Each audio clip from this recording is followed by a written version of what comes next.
Okay, this is Serpentstare, this is Magic 2014, and everything seems to be working with the first video. Let's continue on. A creature can't attack the first turn you summon it to the battlefield. This is often called summoning sickness. The creature will be able to block if you're attacked. Summoning sickness is overridden if the creature has haste, which is a special ability.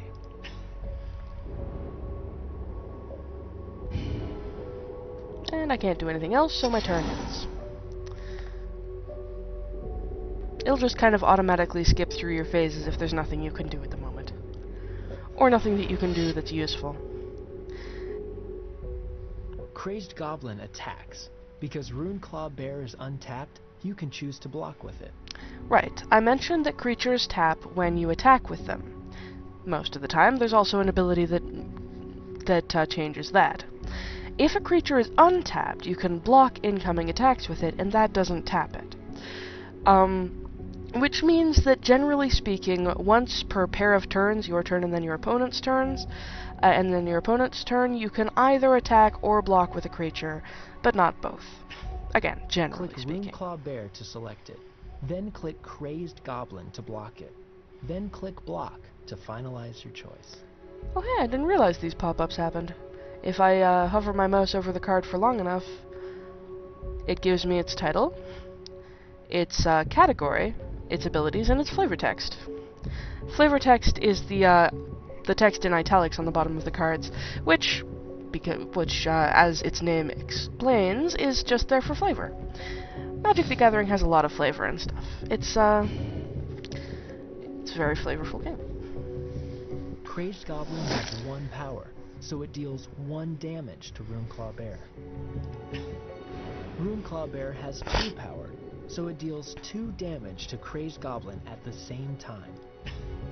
Crazed Goblin has only 1 toughness, so 2 damage is enough to destroy it. For those who play Yu-Gi-Oh, these steps are probably familiar, and this may be familiar too. Attack and defense are the things in Yu-Gi-Oh! Power and toughness mean the same thing here, basically. Although the battle mechanics and various other rules are very different. Runeclaw Bear has 2 toughness and takes only 1 damage, so it survives the combat and remains on the battlefield. And then during his end step, after his end step rather, as the turn ends, all damage dealt to creatures wears off. Yes, any creature that is not outright killed during a turn will regenerate up to its current normal toughness at the end of the turn. Various other... Press H to request a hint. These hints may advise you about which spells to cast, which creatures to attack with, and more. Request a hint now by pressing H. And if I press H, it tells me that I should play a forest. What was I saying? I don't actually remember what I was saying. That's unfortunate. Okay, now I could play another Runeclaw Bear, because I have another one, or I could play the Centaur Courser. The Enormous Baloth takes far more mana than I have. Let's play the Centaur Courser, because it is a 3/3 and more powerful, and I'll be able to attack with it next turn. Runeclaw Bear no longer has summoning sickness and can now attack your opponent. Click on Runeclaw Bear to attack with it.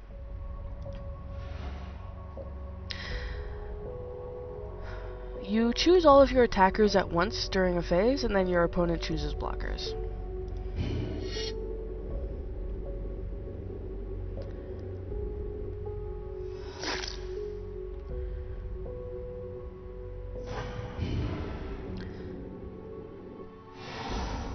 Alright. I wanted to say that a bunch of other buffs and things only last until end of turn as well, so the end step is generally when everything resets to normal. Some other effects last until end of turn, or do things at the end of the turn. There's a whole bunch of things. Because of the various very specific steps in Magic, for instance the upkeep, which happens at the beginning of all of our turns, and when everything untaps, and various other stages like that, any of those stages can trigger events that are described in the cards. In the card's rules. Bloodrock Cyclops attacks each turn of Fable, just like those Crazed Goblins do, but this one is a 3/3. which means that he's an even match for my centaur. You can cast any number of spells each turn. As long as you have the mana for them, and you have them, you know, available to you. Runeclaw Bear, I also have access to the Kalunian Tusker, which is a 3/3 for 2. Much more powerful for the same cost. The only significant difference in terms of cost is that this one costs 2 green mana, and so it would be more accessible in an only green deck, as opposed to the Runeclaw Bear, which would be more accessible in a multicolor deck, because this color, or this mana, could be paid with any color. That's why spells that cost multiple specific colored mana tend also to be somewhat more powerful, especially if they cost more than one type of mana. I'll play 2 new creatures because I have the mana for both of them, and it's not as though I have anything else to do with the mana. You can attack with any number of creatures each combat. Now, unless the creature has Trample, which is another one of those abilities, it will only deal damage to your opponent if it isn't blocked. I'm going to attack with both of these creatures, and he only has 1 blocker, so he can only block 1. If he blocks the Runeclaw Bear, his blocker will still survive, but this 3 damage will get through and hit him. If he blocks the Centaur, then both his blocker and my Centaur will die, but he'll take the 2 damage, which is less than 3. These kind of decisions can be very important in Magic the Gathering.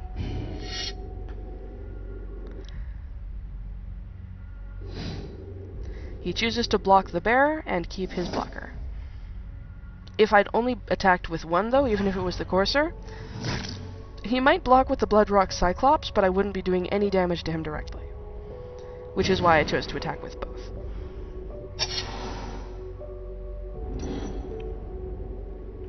You can block a single attacker with any number of creatures. Your opponent will divide the attacker's damage among its blockers.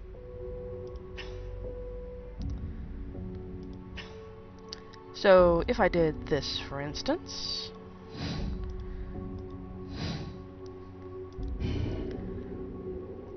He gets to choose, however, which one the Cyclops will hit first. So that didn't actually do what I kind of wanted it to. It doesn't matter. The Cyclops dies. That's the important thing.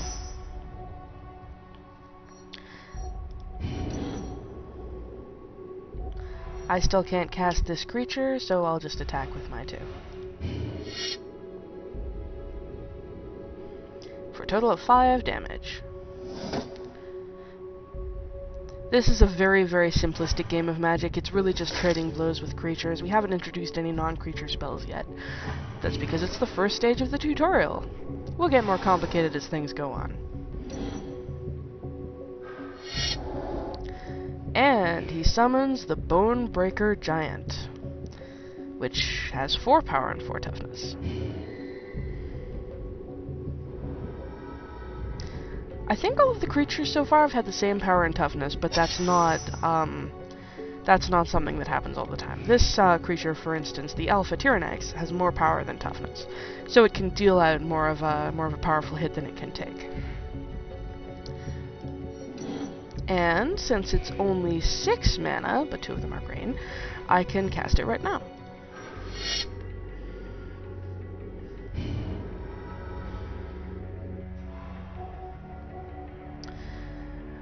Now, I could attack with both of these, and he'd only be able to block 1, and the other one would go through.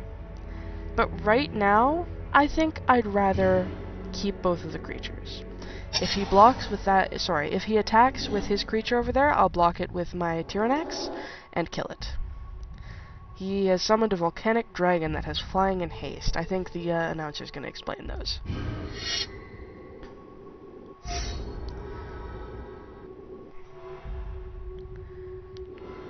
Maybe none. I'm going to end this recording here because we're running short on time.